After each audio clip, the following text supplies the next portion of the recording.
நாங்கள் முற்றம் அப்படின்னு ஒரு நிகழ்ச்சி நடத்துகிறோம். மொத்தத்தில் உட்காந்து அவர் பேசும்போது முதல் வார்த்தை இப்படி ஆரம்பிச்சார், நான் ரொம்ப நாளைக்கு பிறகு சந்தோஷமா இருக்கிறேன் அப்படின்னாரு. ஒரு எழுத்தாளன் சந்தோஷமான மனநிலையில் இருப்பது அபூர்வம் அப்படின்னு சொன்னார். அவர் கிட்டத்தட்ட அந்த மீட்டிங் வந்து 35 வருஷத்துக்கு மேல நினைக்கிறேன். இன்னைக்கு எனக்கு அந்த வரி ஞாபகத்தில் வந்து நேரம். மற்றது எல்லாமே நிர்பந்தம் தான்.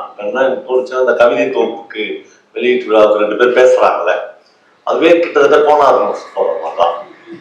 அவங்க கவிதை எழுதிட்டாங்க, நான் வந்து கவிதையை இப்போ என்னையும் சொல்லுவாங்க அந்த மாதிரி, நான் அவன் தான் கதை எழுதிட்டேன், நீ என்ன அதை சொல்ற, நான் படிச்சுக்கிறேன். நான் என்ன காப்பாத்திக்கிறதுக்கு அவங்க தான் கவிதை எழுதிட்டாங்க, ஒரு வாசகன் வாசிக்கிற போறான். ஹர்ஷாவும் கிருத்திகாவும் வந்து இது இப்படிதான் வாசிங்க அப்படின்னு ஏன் சொல்லணும் அப்படின்லாம் தோணுச்சு எனக்கு. ஆனா அது என்னன்னா எல்லாமே பருதி சொன்ன மாதிரி ஒரு அன்பின் பகிர்தல் தான் எல்லாமே. நான் ஒன்று எழுதியிருக்கேன், நீங்க பாருங்க. இந்த கவிதை தொகுப்பு வெளியீட்டு விழாக்களுக்கும் கவிதை தொகுப்புடைய விமர்சன விழாக்களுக்கும் நிறைய வித்தியாசம். வெளியீட்டு விழாக்களை வந்து பயங்கர செலிப்ரேட்டிவா வெளியிடும், அது சாப்பாடுலாம் கொடுக்கலாம். ஆனா விமர்சன கூட்டங்களுக்கு எதுவுமே செய்யக்கூடாது, ஏன்னா என்ன நடக்குன்னே தெரியாது. இது வேற என்ன பண்றோம்னா பேருமே வெளியீட்டு விழாக்களையும் விமர்சன கூட்டங்களையும் ஒன்னா வச்சிடும். இங்க பாலகணேசன் இருக்காரு, இலக்கியத்துல பயங்கர அடித்தடி எல்லாம் நடந்த ஊர்கள்லாம் இருக்கு, பயங்கர கலவரம் நடந்த ஊர்லாம் இருக்கு. அதனால ஒருத்தர் எழுதுனாருன்னா அப்புறம் எழுதுனாருன்னா யாருமே பார்க்க மாட்டாங்க, யாருமே வாசிக்க மாட்டாங்க. அதுக்காக பாதி மாதிரி ஆட்கள் அவர் வந்து இந்த புத்தகத்தெல்லாம் தூக்கி பஸ்ல இருந்து இறங்கினாரு. அந்த காட்சியே எனக்கு பரிதாபமா இருந்துச்சு. ஒரு பதிப்பாளருக்கு இதெல்லாம் தேவையானா அப்படின்னு தோணுச்சு. இப்ப கூலியர் வந்துச்சு, யாரோ ஒரு பையன்கிட்ட குத்தம்லாம், ஆனா அவர் அதெல்லாம் தூக்கி இன்னொரு 4 பேக் இறங்குறாரு. ஆனா எனக்கு எஸ்ராமகிருஷ்ணன் ஒரு கதையில எழுதிப்பார், என்னன்னா எனக்கு ஒரு அகால நேரங்கள்ல ஏதோ ஒரு கிராமத்துல தெருக்கூத்து நடக்கும் அப்படின்னு ஒரு ஹார்மோனிய பெட்டியோடையும் ஒரு மிருதங்கத்தோடையும் ஒரு 2 கலைஞர்கள் நின்னுகிறாரோ கடைசி பஸ்ஸுக்கு, அதுவரையும் கிராமங்கள் உயிரோடு தான் இருக்கும் அப்படின்னு எழுதிப்பாரு. அந்த மாதிரியான ஒரு தருணம் தான். ஒரு பப்ளிஷர் வந்து தன்னுடைய பாயிண்ட்டுக்காக புத்தகத்தை எடுத்துன்னு இறங்குற அந்த காட்சி வந்து இன்னும் கவிதை செத்து போகாது, பப்ளிஷர் செத்து போக மாட்டாங்க, நிறைய உயிரா வச்சுக்கிறதுக்கு யாரோ 4 பேர் இருப்பாங்க அப்படின்னு தோணுச்சு. அப்புறம் நான் வந்து நேற்று வெள்ளக்கோவில் அப்படின்ற ஊர்ல ஒரு புத்தக கண்காட்சி நடத்துறாங்க. அந்த நண்பர்களை முதல்ல கவர்மெண்ட்லாம் நடத்தி பார்த்து அது ஒன்றும் பெருசா வேலை காய்ச்சா இல்லைன்னு தெரியல. இப்போ வந்து அந்த ஊர்க்காரங்களே 7வது வருஷமா நடத்துறாங்க, நல்லா கூப்பிட்டுருக்காங்க, பிரமாதமா இருந்துச்சு. ஒரு 400-500 பேர் அந்த புத்தக கண்காட்சி வந்திருந்தாங்க. நான் வந்து அந்த புத்தக கண்காட்சிக்கு போறதுக்கு முன்னாடி இங்க இருந்து ஒரு 8 கிலோமீட்டர் தூரத்துல தான் தேவி பாரதி வீடு இருக்குது அப்படின்னு சொன்னாங்க. நான் ஒரு ஊருக்கு போய் அவரை பார்த்ததில்லை. நான் காலேஜோட எடிட்டரா ரைட்டரா சாகித்ய அகாடமி அவார்டு வாங்கினாலாம் பார்த்துக்கிறேன். ஒரு நண்பர் வந்து ரொம்ப கம்பேர் பண்ணி நம்ம போய் தேவி பாரதியை பார்த்துட்டு போயிடலாம் அப்படின்னு கூப்பிட்டாரு. நான் போய் அவரை பார்த்தோம். நம்ம பயங்கர டிஸ்டர்ப் ஆகிட்டேன் மைண்ட் வந்து, நம்ம போயிருக்க வேணாம் அல்லது இப்படியே ஊருக்கு போயிடலாம் அப்படின்னு தோணுச்சு. அந்த 2 மனநிலையும் படைப்பாளிக்கு வரும். கண்டிப்பா போய் புக் ஃபேர்ல பேசிதான் ஆகணும்னு ஒண்ணு கிடையாது. அப்புறம் தேவி பாரதியை பார்த்தோன்னே அவர் வந்து பயங்கர ஒரு நசுங்கி போன மனிதனா பழைய பெட்ல அப்படி உட்காந்துக்கிறாரு. பொருளாதார ரீதியா அவருக்கு ஒன்றும் பிரச்சனை இருக்காதுன்னு நினைக்கிறேன், கவர்மெண்ட்ல வீடெல்லாம் அது வேற. ஆனால் என்னன்னா ஒரு சாகித்ய அகாடமி அவார்டு வாங்கின ரைட்டர், அவருக்கு இன்னைக்கு என்ன தேவை அப்படின்னு தோணுச்சுன்னா பேசுற மனிதர்கள் தேவை. அவர் கையை பிடிச்சுன்னு நாங்களாம் இருக்கோம் அப்படின்னு சொல்றதுக்கான ஆட்கள் தேவை, அது மட்டும்தான் வேணும். ஆனால் அப்படி யாருமே இல்லை. ஒரு பாழடைந்த வீடு மாதிரியான ஒரு வீடுன்னே அதை சொல்ல முடியாது. ஒரு இடத்துல எங்களை உட்கார வைக்கிறதுலாம் அவர்கிட்ட சேர்ல நான்லாம் அவருடைய வீல் சேர்ல உட்கார்ந்தேன். அந்த வீல் சேர்ல உட்கார சொன்னாங்க. ஒரு சாகித்ய அகாடமி மாதிரியான அவார்டு வாங்கின ரைட்டருடைய ஒரு அதுக்கப்புறம் ஒரு 5-6 வருஷத்துல இதான் நிலைமையா இருக்கு. நம்ம மனிதர்களை கைவிட்டு கொண்டே இருக்கிறோம், நம்ம மனிதர்களை புறக்கணித்துக் கொண்டே இருக்கிறோம். நம்ம மறுபடியும் அப்படியே உள்ளுக்குள்ள சுருங்கி போயிட்டே இருக்கும். இந்த நேரத்துலதான் மனிதர்களுக்கு லிட்ரேச்சர் தேவைப்படுது. எனக்கு வந்து உண்மையிலேயே இங்க பேசுறவங்க எல்லாம் இது வந்து ஒரு மகத்தான மேடை, மேடை எவ்வளோ சிம்பிளா இருக்கலாம், ஆனா இந்த மேடையில் தான் விட்டர் ராவ் இருக்காரு, இந்த மேடையில் தான் பாவன் இருக்காரு, இந்த மேடையில் தான் கமலாலயன் இருக்காரு அப்படின்னு சொல்லும்போது அப்படியே நம்ம 40-50 வருஷத்துல வேற எங்கேயும் தொலைஞ்சு போயிடலான்னு சந்தோஷம் இருந்துச்சு. ஏன்னா எனக்கு பாவனனுக்குமான நட்புலாம் வந்து கிட்டத்தட்ட 40 வருஷத்தை கடந்தது. எனக்கும் பாவனேசனுக்குமான வாசிப்பு உறவு வந்து கிட்டத்தட்ட 30 வருஷத்துக்கு மேல. எனக்கும் விட்டல் சாருக்கும் அவரை நான் வாசிப்பேன், அடிக்கடி சந்திச்சு மாட்டோம். அதாவது மேடம் நானும் பேசிக்கிற ஒவ்வொரு சந்தர்ப்பங்கள்லையும் அவரை பத்தி அவங்க கோட் பண்ணாங்க. அது அதிகமா அந்த கோட்டைகள் பத்திய புக் அவங்க தான் பப்ளிஷ் பண்ணாங்க. அதெல்லாம் எனக்கு அனுப்பிச்சிடும். அந்த எல்லா நினைவுகளுக்கு கமலாலயனுடைய பார்வைகள் மாறும் அப்படின்ற முதல் புத்தகத்தை நான் சொல்லிதான் அண்ணன் மீரா வந்து பப்ளிஷ் பண்ணார். ஒரு சின்ன கூட்டம், சும்மா ஒரு கார் பார்க்கிங்ல நடக்கிற இந்த கூட்டம் இவ்வளவு பெரிய மனிதர்களை ஒரு சங்கிலி மாதிரி போத்துச்சு. அதுதான் நீங்க மிஸ்ஸிங். பாவனன் வந்து வேர்கள் தொலைவில் இருக்கின்றன அப்படின்னு ஒரு முதல் தொகுப்பு கூட அநேகமா அவருடைய முதல் சிறுகதை தொகுப்பாதான். அவருடைய ப்ரொஃபைல் இப்போ வாசித்தாங்க. 31 புத்தகங்களே கன்னடாவிலிருந்து தமிழுக்கு மொழிபெயர்த்திருக்கிறார். 30 சிறுகதை தொகுப்புகள் இருக்கு, 3 நாவல்கள் இருக்கு. இந்த வேர்கள் தொலைவில் இருக்கின்றன என்கிற புத்தகத்தை 40 வருஷத்துக்கு முன்னாடி வர வச்சு படிச்ச ஞாபகங்கள்லாம் எனக்கு வந்துச்சு. அதுக்கப்புறம் நான் வந்து ஒரு 100 கூட்டங்கள் அவருடைய பயணம் அப்படின்னு ஒரு கதையை சொல்லியிருப்பேன். என் லைஃப்லயே மறக்க முடியாத கதை, நான் மிஸ் பண்ண கதை. அதாவது எனக்கு இந்த சினிமா மேலாம் பெரிய ஆர்வம் கிடையாது, ஆனா அந்த கதையை யாராவது பிலிம் பண்ணிடணும்னு நாங்க 2-3 தடவை முயற்சி எடுத்து மிஸ் ஆயிடுச்சு. ஒரே போட்டி வச்சு மிஷ்கின்கும் ராம்கும். நான் தான் அந்த போஸ்ட் ஆஃபீஸ் குமஸ்தாவா நடிப்பேன். கதை பிரமாதமான கதை. இதேதான் நம்ம எல்லாருமே இங்க உட்காந்துக்கிற எல்லாருமே ஏதோ ஒரு வகையில இந்த அன்புக்கு ஏங்கு போடுறாங்க. யாருக்கு அன்பு வேணும் அப்படின்றது தெரியாதவர்களாகவும் இருக்கும். பயணம் கதை லைஃப்ல மறக்க முடியாத கதை. பெங்களூர்ல வந்து 40 வருஷத்துக்கு முன்னாடி படிச்ச கதை, அதனால நிறைய தப்புலாம் இருக்கும். ரைட்ல வச்சு கதை சொல்றது மாதிரி விபரீதமான ஆசைகள் இருக்கு. நான் எங்கடா நீ எதுவும் சொல்ற அப்படின்ட்டாங்கன்னா நாம மாட்டிக்குவோம். ரைட்ல இல்லைன்னா என்ன சொல்லல, யாரும் கேட்கறதுக்கு ஆர்வம் இருக்க. ஆனால் அவர் வச்சுக்கே சொல்றது ரொம்ப சந்தோஷமா இருக்கும். சில நேரங்கள்ல சில விபத்துகள் நடக்கும். ஒரு மீட்டிங்ல வந்து ஒருத்தர் எழுதுன கதைய பிரமாதமா சொல்லிட்டே இருக்கிறார், பயங்கர இன்வால்வ் சொல்லுறாரு. பிரபஞ்சன் அந்த மீட்டிங்கு தலைமை. அவர் திடீர்னு நிகழ்ச்சி யார் சார் இப்படி எழுதிக்கிறான் அப்படின்னு. நீங்களா சார் மறந்துட்டாரு, அவர் எழுதுறத மறந்துட்டாரு. உண்மையிலே அவர் எழுதின கதை தான். அவரு கீழே வந்து சிகரெட் பிடிச்சுன்னு இல்லையே நான் எழுதிக்க வாய்ப்பே இல்லைன்ற மாதிரி என்கிட்ட பேசுறாரு. சில நேரங்கள் அந்த கதை என்னால மறக்கவே இல்லை. திரும்ப திரும்ப சொல்லிட்டே இருக்கேன், சொல்லி தீரல அப்படின்னுவாங்களா அந்த மாதிரியான ஒரு கதை. பெங்களூர்ல ஒரு போஸ்ட் ஆபீஸ்ல ஒரு குமஸ்தா இருக்கும். அப்ப வந்து 800 ரூபாய் லோன் போட்டா ஒரு ரயில்வே சைக்கிள் வாங்கலாம். அப்படி வாங்கிடுவான். அவனுக்கு என்ன ஆசைன்னா பெங்களூர்ல இருந்து தும்கூர் வழியா மங்களூர் போகணும். அதான் அவனுடைய பேராசை.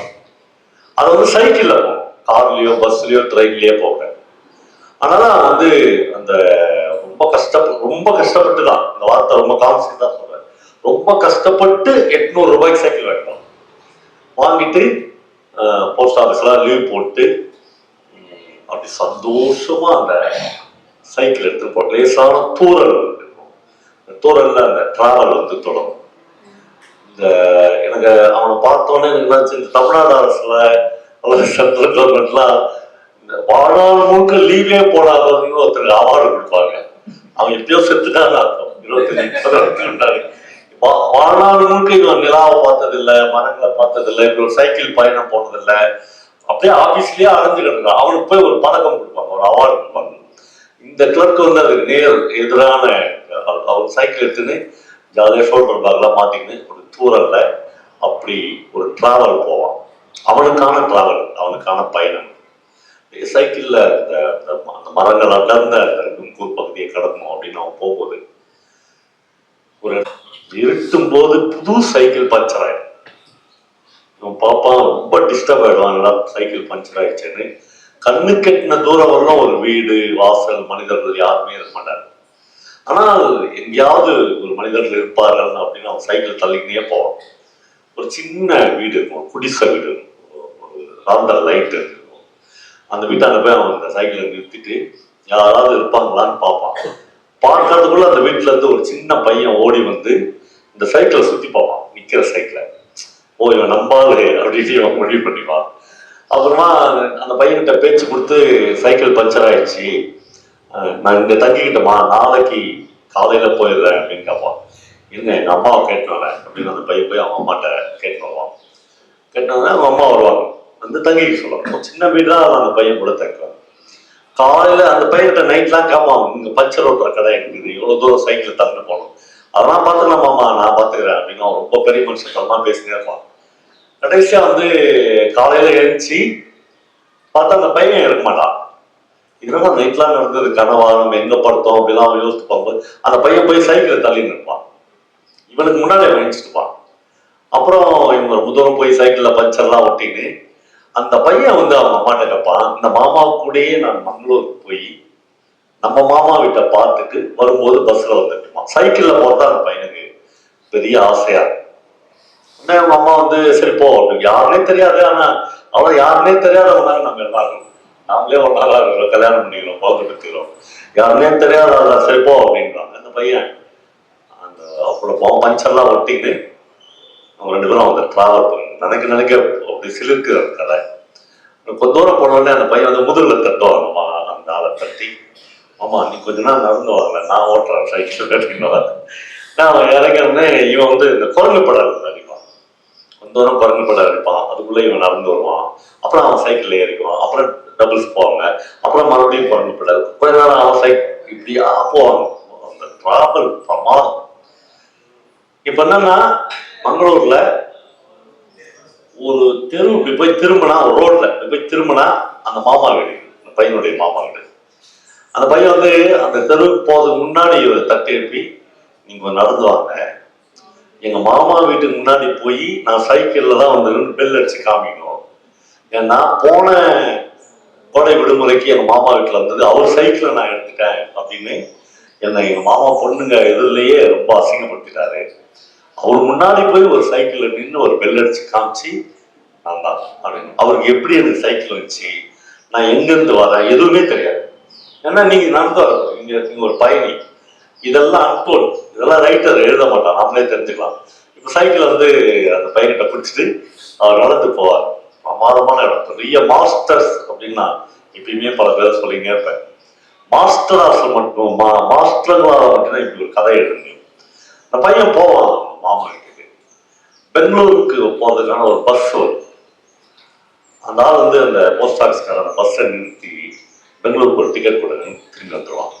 சைக்கிள் அந்த பையனோடைய இருந்துடும். அதான் சார் இவனை விட அந்த சைக்கிள் இருக்க வேண்டிய இடம் வந்து அந்த பையன் தான். இதுல நான் பத்தியா தம்பி உன் பேர்ல எவ்வளவு பேர் வச்சுக்கிறேன் அப்படிலாம் எங்கேயுமே சொல்லல, அதெல்லாம் வார்த்தைகள்லே இல்லை. சைக்கிளை கொடுத்துட்டாரு அவனுக்கு, சைக்கிளை நான் கொடுத்துட்டேன்னு கூட அந்த கதையில எங்கேயுமே இல்லை. பெங்களூர் டிக்கெட் தான் கேட்கிறாரு. இதெல்லாம் ஒரு வாசகனா நாம புரிஞ்சுக்க வேண்டிய இடம். எனக்கு ரொம்ப சிலிப்பான மேடையா தான் இருந்துச்சு இவங்கெல்லாம் பார்த்தது. கமலாலயன், ரவிசங்கர், ரவி சுப்பிரமணியன், பாவகணேசன், இப்படி இவ்வளவு நண்பர்களை ஒரு இடத்துல சந்திக்கிறதே ரொம்ப அபூர்வமா. இலக்கிய கூட்டங்கள் அப்படி இல்லை. நீ எந்த வகையரா அப்படின்னு ஆரம்பிக்கிறாங்க. உன்னுடைய வகையரா இது, என் வகையரா வேற, இவர் அங்க வரக்கூடாது அப்படிலாம் போயிட்ட இடத்துல பெங்களூர்ல இன்னும் அந்த விஷ காற்று வீசலன்னு நினைக்கிறேன். அதனால சந்தோஷமா இருந்துச்சு. அப்புறம் வந்து நான் ஒரு எங்கேயோ எழுதியிருந்தேன், எல்லா படைப்பாளிகளும் எனக்கு தெரிஞ்சு நான் படிச்ச அவ்வளவு படைப்பாளிகளும் கலைஞர்களாக வாழ முடியாத போன ஒரு தருணத்தை பத்தி ஒரு கதையாச்சு எழுதுகிறாங்க அந்த லைஃப் முழுக்க. ஏன்னா யாருமே முழுக்க கலைக்கு மட்டும் தன்னை ஒப்பு கொடுத்து இந்த சமூகத்தில் வாழ்ந்து விட முடியாது அப்படின்னு சுந்தரராமசாமி தெரிஞ்சுக்குது, அசோகமித்திரன் தெரிஞ்சுக்குது. ஒரு இடத்துல அசோகமித்திரன் வந்து புலிக்கலைஞன் அப்படின்னு ஒரு கதை எழுதி பார்க்குறாரு. நான் வந்து ஏழுமலை ஜம்மா அப்படின்னு ஒரு கதை எழுதி பார்க்குறேன். ஜெயமோகன் வந்து குருவி அப்படின்னு ஒரு கதை எழுதி பார்க்குறாரு. நிறைய எல்லா எழுத்தாளர்களும் கலைஞனாய் வாழ முடியாத தருணங்களில் குமஸ்தார்களாய் அல்லது ஐடியில வேலை பார்க்குறவங்களா அல்லது ஏதோ ஒரு வகையில லௌகிக வாழ்க்கையில நமக்கு ரெண்டும் ஆசையா இருக்கு. கலைஞனா நம்ம வந்து ஜி நாகராஜன் மாதிரி வாழ முடியாதுன்னு தெரியும், வாழ முடியாதுன்னு தெரியும். ஆனா அவங்கள நம்ம தூரம் வச்சு கொண்டாடுறோம். ஆனா நிச்சயம்னா ஒரு நாள் வந்து அப்பன் வந்து எங்க வீட்டு கதவை தட்டி நான் உங்க வீட்டுல ஒரு மாசம் தங்கிக்கிறேன்னா செத்துருவோம் நம்ம. இதை வச்சு நம்ம எப்போ ஒரு மாசம் தவிர ஏன்னா ஆனா வெளியே வந்து மைக்ல வந்து நம்ம அப்பன் மாதிரி ஒரு வாழ்க்கை எத்தனை பேருக்கு வாய்க்கும்னு பேசுறோம்.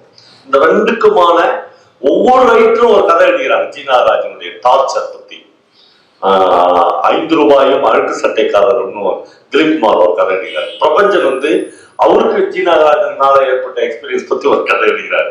ஆனா நல்லவேளை ஜீனாராஜன் இறந்துட்டாரு. உடனே நம்ம ஒரு மிகப்பெரிய ஐக்கானா கொண்டாடுறோம். ஜீனாராஜன் உயிரோடு இருக்கும்போது அவரை வந்து யாருமே தங்க வீட்டுக்குள்ள வந்துடக்கூடாது அப்படின்னு தான் இந்த ரெண்டு முரண்பாடுகள் இந்த லைஃப்ல இருக்கு. அதுல சுந்தரராமசாமி வந்து ஆத்மராம் சோயித்ராம்னு ஒரு கதை எழுதினார். பிரமாதமான கதை. அந்த கதை நான் நேற்று காலையில ஒரு பெரிய தமிழ்நாட்டினுடைய மிகப்பெரிய தொழிலதிபர் அந்த கதையை சொல்லிட்டே இருந்தேன். அவர் வந்து இதை ஒரு ஷார்ட் ஃபிலிமா எடுத்துடலாமான்னு. சார் ஷார்ட் ஃபிலிமா எடுக்கிறோம் இல்லை, நல்ல கதை எழுதுகிறார், அதை கேளுங்க சார் முதல்ல அப்படின்னு அவர்கிட்ட கதையை மட்டும் சொன்னேன்.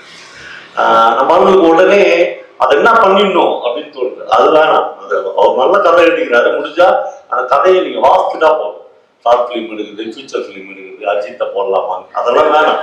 அவன் நல்ல கதை எழுதுகிறார், அது அப்படியே இருக்கட்டும் அப்படின்னு ரொம்ப யாராவது இந்த ரத்னா வெங்கடனுடைய புத்தக வெளியீட்டு விழாவுக்கு என்னுடைய பெரிய ரெக்வஸ்டா நீங்க ஒரு 50-60 பேரும் அந்த ஆத்மராம் சோயித்ராம் அப்படின்ற கதையை படிச்சிடணும்னு கேட்குறேன். இப்படிலாம் படிச்சா கூட போதும். ஒரு கூட்டத்துக்கு வந்து 4 புத்தகங்கள், ஒரு கூட்டத்துக்கு வந்து 3 கதைகள், இதை மட்டும் போய் அன்னைக்கு சாயங்காலம் படிச்சுட்டாங்களோ லிட்ரேச்சர்ல நம்ம ஒரு நல்லதான் படிச்சுக்கிறோம். வாசிப்புக்கு அப்புறம் தான் எல்லாமே எனக்கு தோணும். அந்த ஆயிரம் சோயித்ராம் கதையுடைய ஒரு அவுட்லைன் மட்டும் சொல்றேன். சுகுமாரன் ஒரு மிகப்பெரிய பாயிண்ட் இருக்கிறார், நம்ம எல்லாருக்கும் தெரியும். இப்ப 70 வயசு ஆயிடுச்சு. அவரை மையப்படுத்தி தான் சுந்தரராமசாமி அந்த கதையை எழுதினாரு அப்படின்னு சொல்லுவாங்க. அதாவது அந்த கதையில ஒரு ஹீரோ வந்து சுகுமாரன் அப்படின்னு சொல்லுவாங்க. சுகுமாரன் வந்து கொஞ்ச நாள் வந்து இந்த ஜவுளி கடைகள்ல சாம்பிள்ஸ் எடுத்துன்னு போய் ஒரு ஊருக்கா ஜவுளி கடையில காப்பாங்க. நேத்தான் சென்னை சேல்ஸ் ஓனர்கிட்ட பேசும்போது அவர் சொன்னார், அவங்க பேர் கிளர்க் அப்படின்னு சொல்லுவோம்.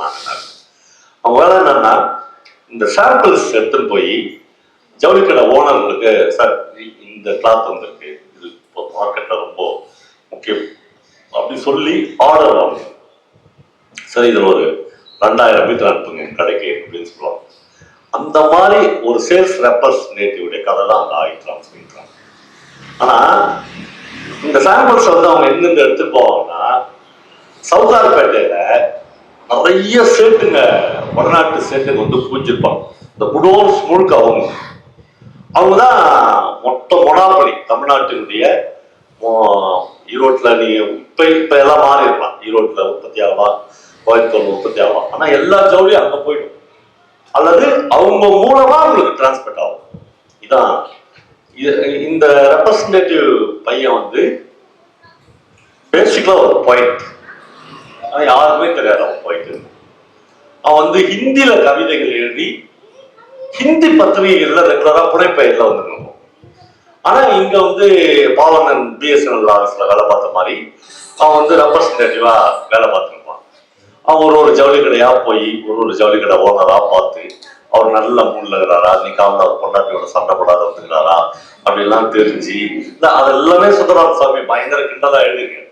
எழுதி அந்த நல்ல மூட்ல ஆடுவான். அப்புறம் இப்ப மதுரைக்கு அவன் போறான்னு வச்சுங்களேன், மதுரையிலேயே மிக மட்டமான ஒரு லாட்ஜில் அவனுக்கு ரூம் இவனே போட்டுங்க.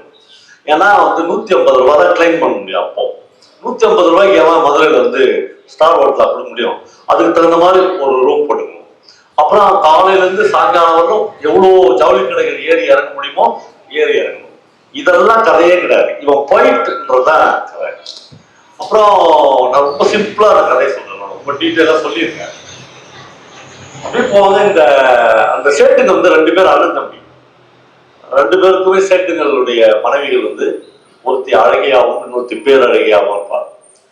இந்த ஒரு சேட்டு வந்து அந்த சின்ன சேட்டு வந்து என்ன பண்ணுவான்னா, எப்பயாவது வந்து வேர்ல்டு கிளாசிக் சினிமா மெட்ராஸ்ல எங்கேயாவது போடுறாங்கன்னு வச்சுக்கோங்க ஒரு தேட்டர்ல, அந்த தேட்டருக்கு இந்த பையன் போவான். ஏன்னா இவன் உள்ளுக்குள்ள போயிட்டு அந்த படம் பார்க்க போவான். போனா அந்த சின்ன சேட்டு வந்து அவன் ஒய்ஃபோட இருப்பான். சுந்தரராம சாமி ஒரே வரியில் எழுதுவாரு, இந்த பணத்தேர்வு நிச்சயமாக இந்த சேட்டுக்கு இல்லை என்று எனக்கு தெரியும்.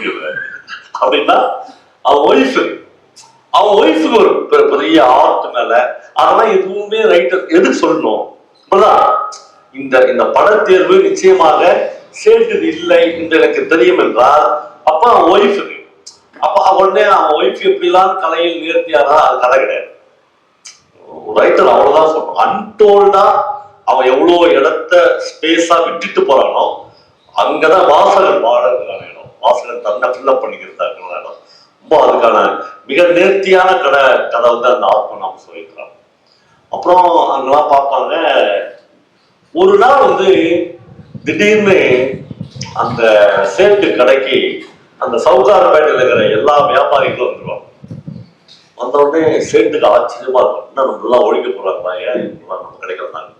வந்து அவங்க கேட்பாங்க, உங்க கடையில வேலை செய்யறாங்க, அவன் பேரு சத்யன்னு வச்சுக்கலாம், அவர் எங்கன்னு கேட்பாங்க. இவனை ஏன்டா எல்லாரும் கேட்கறாங்கன்னா அவங்க வடநாட்டு மேக்சின் அதுல போட்டோ பிரிண்ட் ஆகி அவன் வந்து ஒரு பெரிய கவிஞன், அவனை நாங்க கௌரவிக்கணும் அப்படின்னு சேட்டுக்கு என்ன பண்றதுன்னே தெரியாது. வேலை செய்யற ஒருத்தர் இந்த சவுகார்பேட்டையே கூடி வர அளவுக்கு முக்கியமான ஆளா இருக்கிறார் அப்படின்னு நினைச்சு நம்ம ஒய்ஃபுங்களாம் வெளியே நிக்கிறாங்களா, உள்ள போயிட்டாங்களா திரும்பி பார்த்துக்குவாங்க. அப்புறமா அவன் இவனை கூப்பிட்டு, இவர் பெரிய கவிஞர்னு எங்களுக்கு எப்பயுமே தெரியும் அப்படிலாம் சொல்லுவாங்க ஓனருங்க. ஆமா, இது ஏதாவது ஒரு பிசினஸ் பண்ணலாமா அப்படின்லாம் பார்ப்பாங்க. அவன் ரொம்ப பூசி குறுக்கிடுவான். அப்புறம் அவனுக்கு ஒரு பேக்ரவுண்ட், அவங்க அப்பா வந்து அவன் பேர் மோகன்தாஸ், ஏதோ ஒரு தாஸ், குப்தா தாஸ்.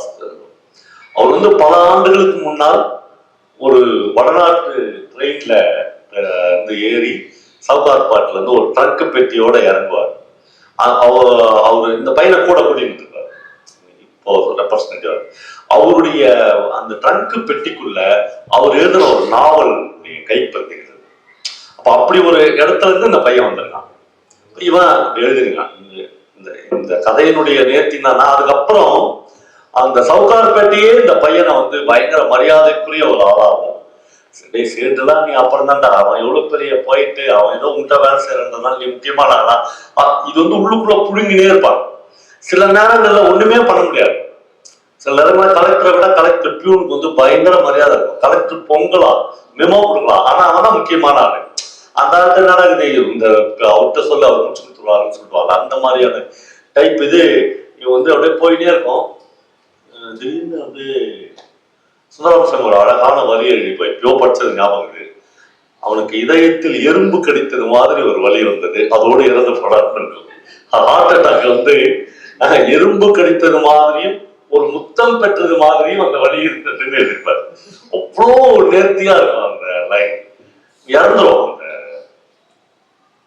சரி.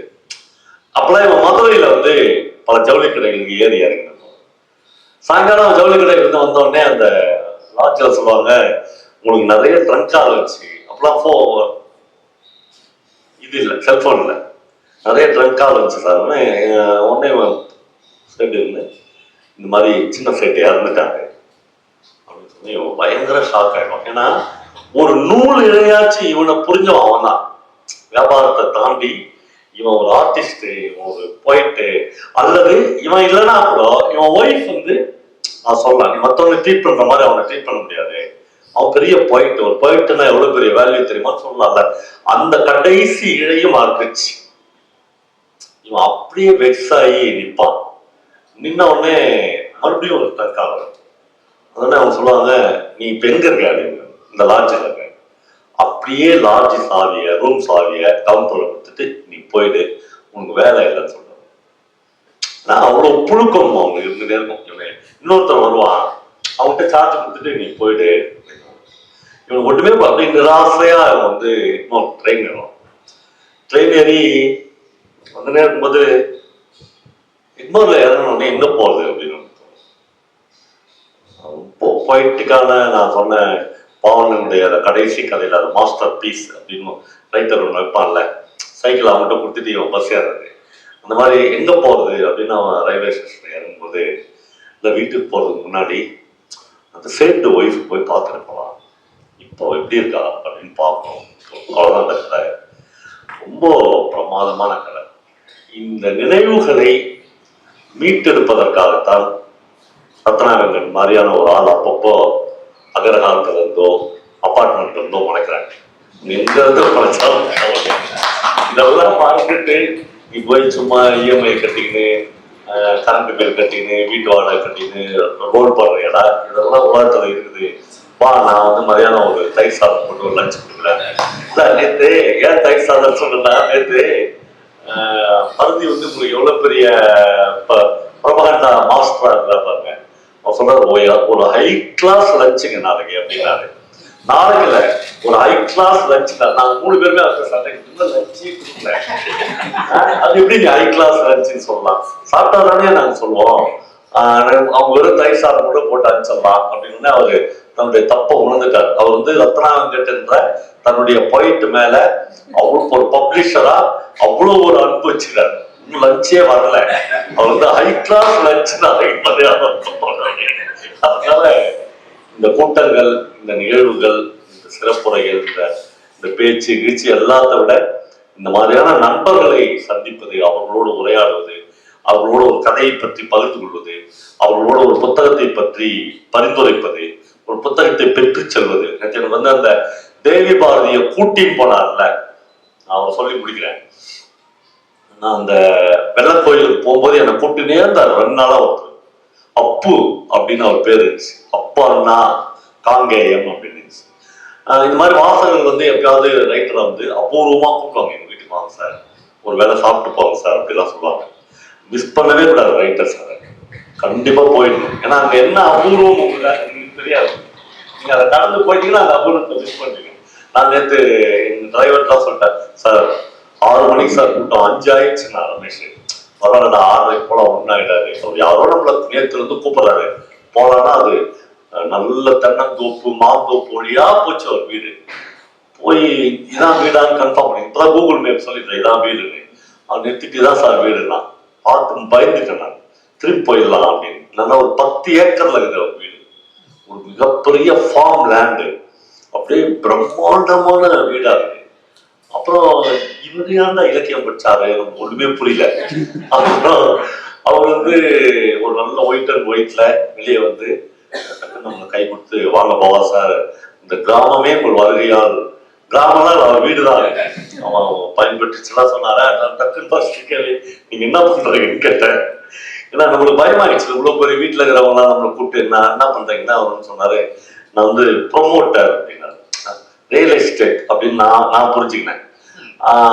அது வந்து ரொம்ப பெரிய அளவுல பண்றாங்க. ஆனா ஆச்சரியம் என்னன்னா, அவர் வந்து என்ன வீட்டுக்குள்ள கூட்டும்போது 4 புக்கு கிஃப்ட் கொடுத்தாரு.